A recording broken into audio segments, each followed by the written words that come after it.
We're back again with another episode of Roofer Reflections. I'm really excited to have Steven here. Steven, thank you for coming on the show. Thank you for inviting me. How'd you get into roofing? Got out of the active duty Navy, went into the reserve side, and my first job coming out was a contract engineer at General Motors, working in their worldwide facilities group in the roofing program.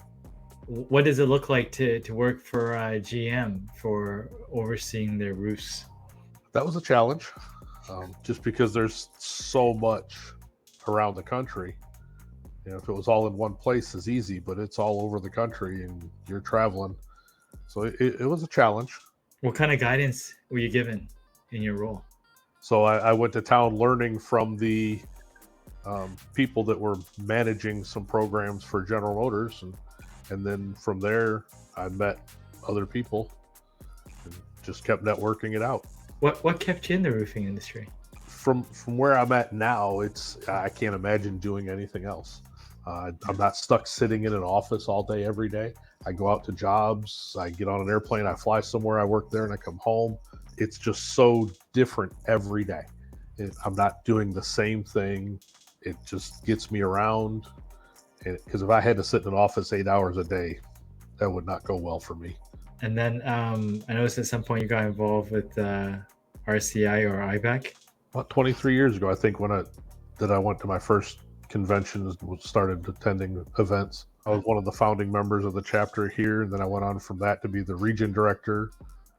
And after my region director tour, I went out and now I'm on committees and liaison to different organizations. And I bleed IBEC blue at this point. It's done.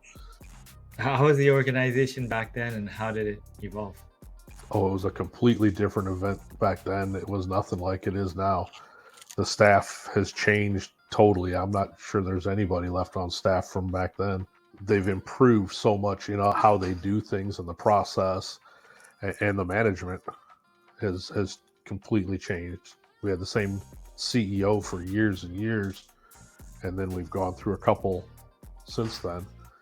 And every time you get a new CEO of something, it's always steering it in and getting things the way they want it to be. So it's really been a fun ride. How do you see IBEC and those organizations evolving in the future? When we first started, it was RCI. We were roofing consultants. Not a lot of people did the wall side along with the roofs. They did roofs. And now there's not very many people that just do roofs anymore.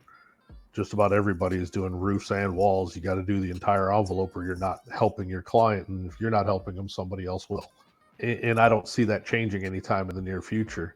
Our organization has obviously grown tremendously and is still having really good growth rate and getting better at organizing events with other similar organizations so that we can get give and take from both sides to make us both better groups.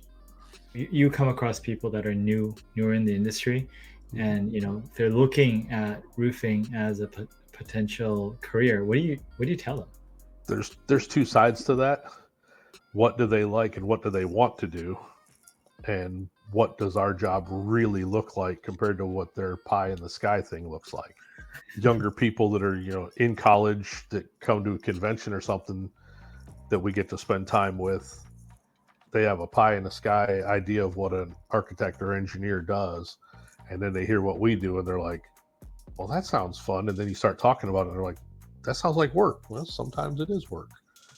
So it's it can be eye-opening, but you try and be straight with them. There's no point in sugarcoating it. You just be straight, tell them what you do, how you do things, what it requires to do the job, and let them make a decision.